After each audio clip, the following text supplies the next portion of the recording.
And really, life is funny when you look back on it. I think that, watching it is pretty ridiculous. And it's scary going to a reunion because you are rounder and maybe you didn't do what you thought you were going to do, and your life has changed, and some people are kind of trying to justify it, and some people are just they are who they are. It's just all these different people coming back together again with, like you said, they had all these dreams, what they were going to accomplish, and then they're coming back 20 years later, and everybody's, seeing, did you do what you were going to do? Are you the same person? Have you changed? And I don't know, it's scary and funny and terrible, and I think that the audience will relate to that, and plus the comedy lets people kind of relax, They kind of relax and laugh, and then you give them that medicine like you're talking about. Well, it's a very tried and true sort of formula too, and I don't mean that in a negative way, but the sort of boy meets girl,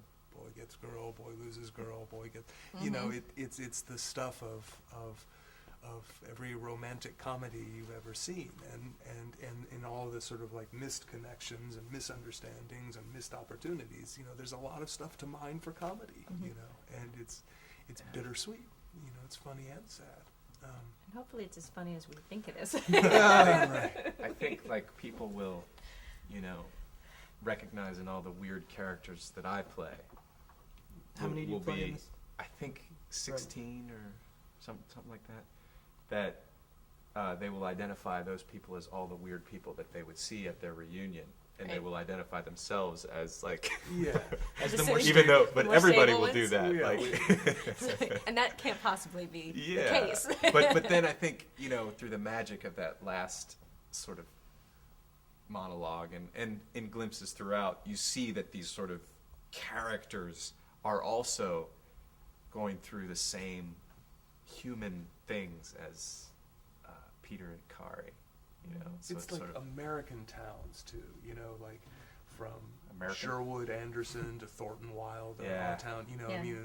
There's this tradition in American literature and theater that we touch on this sort of gentle lampooning of small town types. That's very sweet. I think it comes from a very sweet place. Actually. Sinclair Lewis too. Sinclair Lewis, and then it's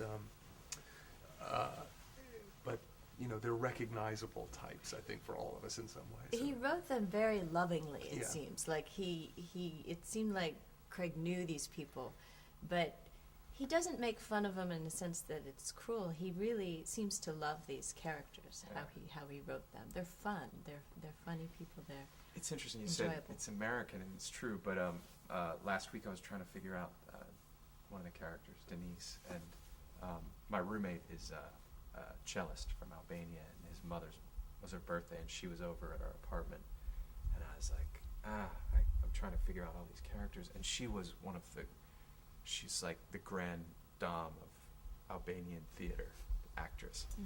She's like, women, well, there's basically these types, and she just started to do these like different kinds of women, and she was like, and then there's the melancholic person, and she was like,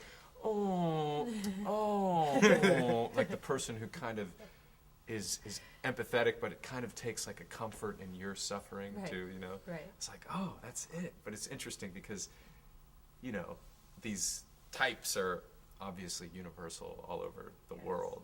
I was wondering where that Albanian accent you were now I know. That's great.